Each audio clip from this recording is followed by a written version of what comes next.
ரௌத்திரம் பழகுவோம்.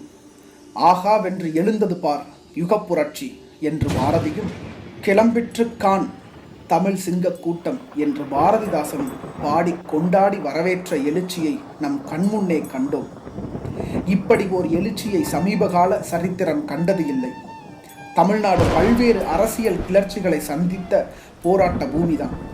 இந்தி திணிப்பு எதிர்ப்பு போராட்டம், ஈழத்தமிழர் ஆதரவு போராட்டங்கள், இடஒதுக்கீட்டுக்கான போராட்டங்கள், காவிரி நீருக்காக என ஏராளமான போராட்டங்களை கண்டிருந்தாலும் ஜல்லிக்கட்டுக்கான தடையை நீக்க கோரி சமீபத்தில் நடத்தப்பட்ட இந்த போராட்டம் வரலாற்றில் முன்னுதாரணம் இல்லாதது. மற்ற போராட்டங்களுக்கு பின்னணியில் சிறிதாகவோ பெரிதாகவோ ஒரு அரசியல் இயக்கம் இருக்கும், குறிப்பிடத்தக்க அரசியல் தலைமை இருக்கும். ஆனால் இந்த போராட்டமோ முழுக்க முழுக்க இளைஞர்களால், மாணவர்களால் தலைமை தாங்கி நடத்தப்பட்டது.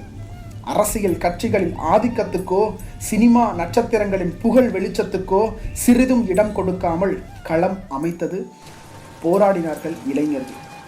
ஜல்லிக்கட்டுக்காக தடையை நம் பண்பாட்டு பிரச்சனையாக மட்டும் இளைஞர்கள் பார்க்கவில்லை.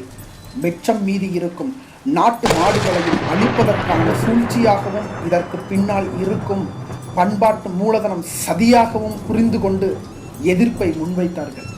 மேலோட்டமாக பார்த்தால் இது ஜல்லிக்கட்டுக்கான போராட்டமாக தெரியலாம். ஆனால் உலகமயமாக்கல் தொடங்கி உள்ளூர் அரசியல் போலித்தனங்கள் வரை பாதிக்கப்பட்ட இளைய தலைமுறையின் உள்குமுறல்கள் தான் இது. மெரினாவிலும் தமிழ்நாட்டின் மற்ற பகுதிகளிலும் கூடிய லட்சக்கணக்கான மக்கள் பீட்டாவுக்கு எதிராக மட்டுமல்லாமல் மத்திய மாநில அரசுகளுக்கு எதிராகவும் முழக்கங்களை எழுப்பினார்கள்.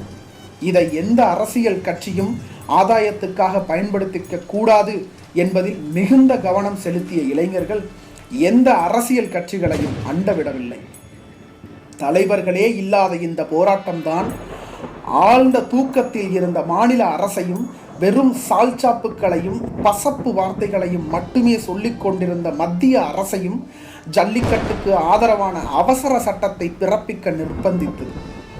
இந்த போராட்டம் வெறும் ஜல்லிக்கட்டுக்கான போராட்டம் மட்டுமல்ல, மக்கள் தங்கள் அதிருப்தியை வெளிப்படுத்த தேர்ந்தெடுத்த ஒரு வடிவம் என்பதை இந்த அரசுகளும் உணர வேண்டும். போராட்டத்தின் கடைசி கட்டம் சோகமானது. 6 நாட்கள் காத்து வந்த கண்ணியம், கட்டுப்பாடு ஆகியவற்றை சீர்குலைக்கும் வகையில் சில சம்பவங்கள் அரங்கேறின. குறிப்பிட்ட கால அவகாசம் தராமல் போராட்டக்காரர்களை கலைக்க முயற்சித்தது காவல்துறை. அது நிலைமையை கைமீற வைத்துவிட்டது.